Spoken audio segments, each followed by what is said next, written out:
Okay, well, I want to talk to you today about one of my more favorite stories. You know, I've lived in a couple of different cultures, so you always get used to different cultural nuances that are out there. This one's called How Bill and Billie-Jo Got Hitched. So kind of hang in there. Just watch along on your screen. You're going to see some of my fantastic artwork. When God passed out gifts, it certainly was not artistic gifts to me. So, How Bill and Billie-Jo Got Hitched is quite an important story, and you are going to want to learn about it. You see, you've got two characters in the story. There's Bill, and there's Billie-Jo. All right. Like most young couples, Bill and Billie-Jo have fallen into love, deep, deep love. And the time has come for them to meet the family. So, Bill takes Billie-Jo back to his house, and there's his dad and his mom and his siblings. And he says, Mom, Dad, I want to introduce you to the most fantastic person in the whole world. I mean, she's incredible. Billie-Jo. Dad looks her over and says, Nice job, son. Mom looks at her and says, Hussy, no way you're going to marry my son. So Dad says, Well, Billie-Jo, tell us a little bit about yourself. Billie-Jo says, Well, I'm in med school and I plan to be a pediatric surgeon. Dad goes, Cool, free health care. And if everything goes well, that's great. Mom changes her mind. Fantastic. These two are going to go get married.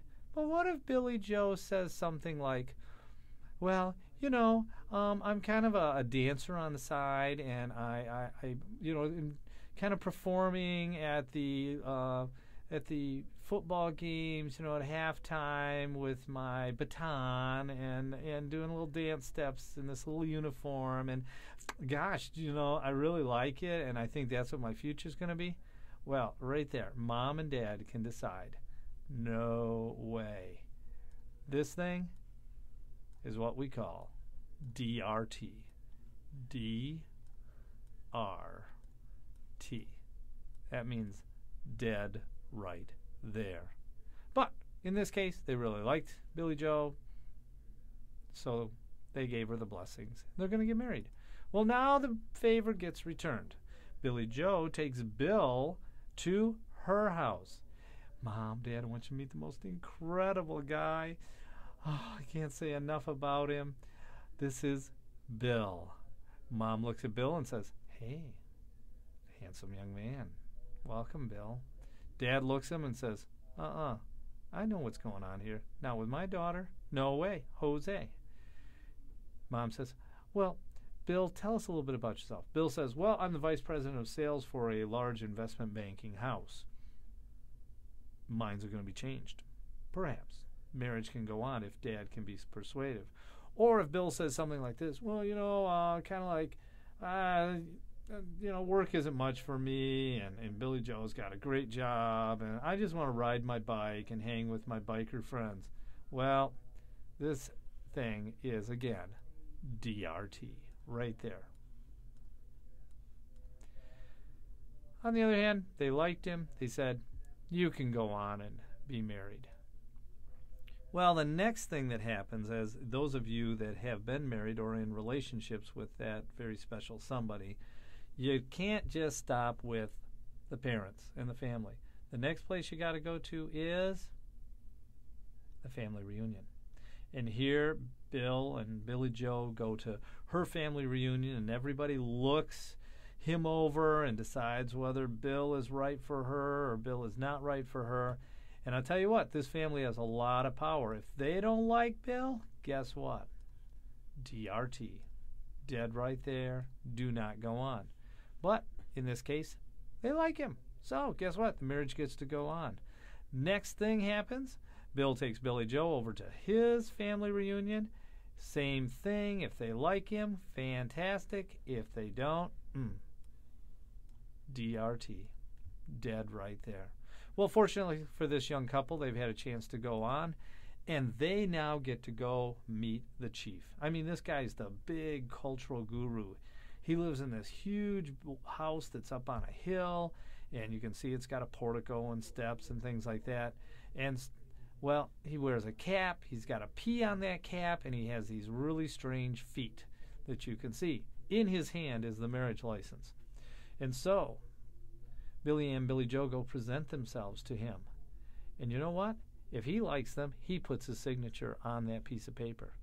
If he doesn't like them, he puts that piece of paper right underneath his foot, and he just stomps his feet right on it. Strange culture. Well, let's say that he did that. He took that marriage license and he just put it down on the ground. He stomped his foot on it. Well, there's one last hope for this young couple in love. You see, there's this thing called the 2/3 Express. It's this huge, oversized truck, 4x4, and they load up as many people from both family reunions in it as they can. And as long as they got 2/3 of a mass of people in that truck, they just drive it right over the feet of this chief. And Bill and Billie-Jo, they get married. But you know what? If the family can't put 2/3 of the people into that truck, then they don't get married. That's just the way it is in this culture. Well, what all of this is a mnemonic. And I was at a workshop one time, and a guy had a book for sale, and I wish I had grabbed that book 30 years ago. He had all of these fun little stories just like this that were mnemonics, memory devices, telling us about different things. So let's go back. How did Bill and Billie-Jo get hitched? Well, the key to this is the story of how you can teach the procedures for a bill to become a law. You know, we have two types of memories. We have a natural memory, things that we just kind of remember over time, but then there are other types of memory that we have to work to get them buried into our brain.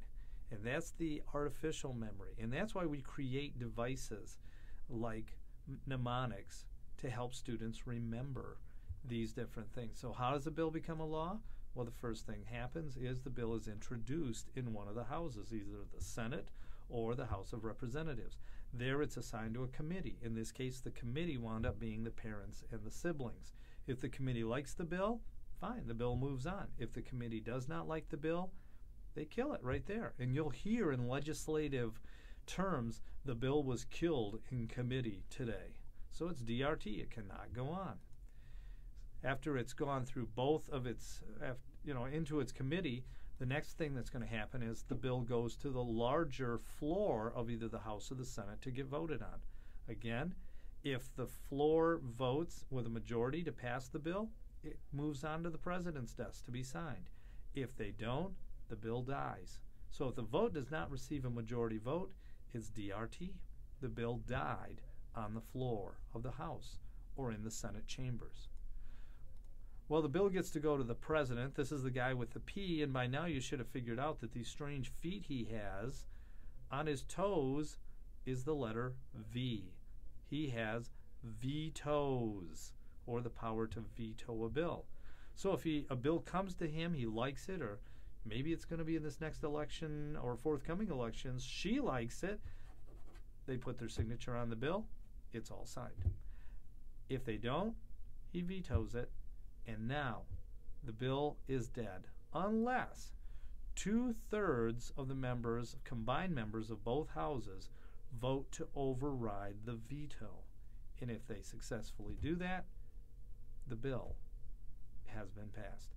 And that, my friends, is how Bill and Billie-Jo got hitched, and it's a great way for you to teach the complex nature in a sequential manner using these pictures of how a bill becomes a law.